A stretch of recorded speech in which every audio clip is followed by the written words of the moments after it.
E20 petrol ഇന്ന് ഇന്ത്യയിലെങ്ങും ഇതാണ് ഉപയോഗിക്കുന്നത്. രാജ്യത്തിന്റെ ഊർജ്ജ സുരക്ഷ, കർഷകരുടെ വരുമാനം, കുറഞ്ഞ മലിനീകരണം, ഇതെല്ലാമാണ് സർക്കാർ പറയുന്ന ലക്ഷ്യങ്ങൾ.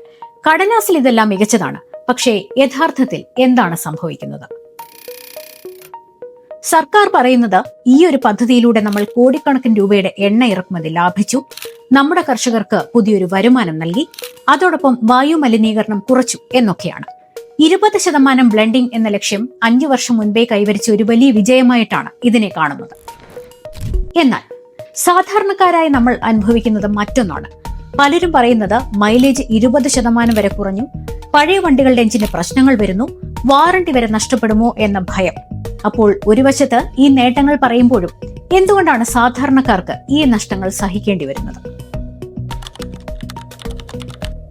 ഇവിടെയാണ് ഈ കഥ കൂടുതൽ സങ്കീർണമാകുന്നത്. ഈ പദ്ധതിക്ക് ചുക്കാൻ പിടിക്കുന്ന കേന്ദ്രമന്ത്രി നിതിൻ ഗഡ്കരിയുടെ മകന്റെ കമ്പനിയുടെ ലാഭം E20 വന്നതിന് ശേഷം 1000% ഉയർന്നത്.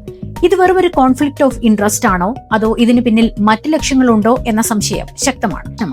ഏറ്റവും പ്രധാനമായി എത്തനോളിന് പെട്രോളിനേക്കാൾ വില കുറവാണെങ്കിലും അതിന്റെ ഒരു പ്രയോജനം പോലും സാധാരണക്കാരന്റെ പോക്കറ്റിൽ എത്തുന്നില്ല. അപ്പോൾ ചോദ്യം ഇതാണ്: E20 പെട്രോൾ എന്നത് രാജ്യത്തിന്റെ ഭാവിക്ക് വേണ്ടിയുള്ള ഒരു മികച്ച തുടക്കം തന്നെയാണോ, അതോ ചിലരുടെ മാത്രം ലാഭത്തിനു വേണ്ടി കോടിക്കണക്കിന് ജനങ്ങൾ വില കൊടുക്കേണ്ടി വരുന്ന ഒരു പദ്ധതിയാണോ? ലോകത്ത് നടക്കുന്ന ഏതൊരു വിഷയത്തിനും മിനിമം 2 വശങ്ങൾ ഉണ്ട് എന്ന് പറയുന്നത് പോലെ സുപ്രീം കോടതി വരെ എത്തിയ ഈ വിഷയത്തിൽ നിങ്ങളുടെ അഭിപ്രായം എന്താണ്? താഴെ രേഖപ്പെടുത്തൂ.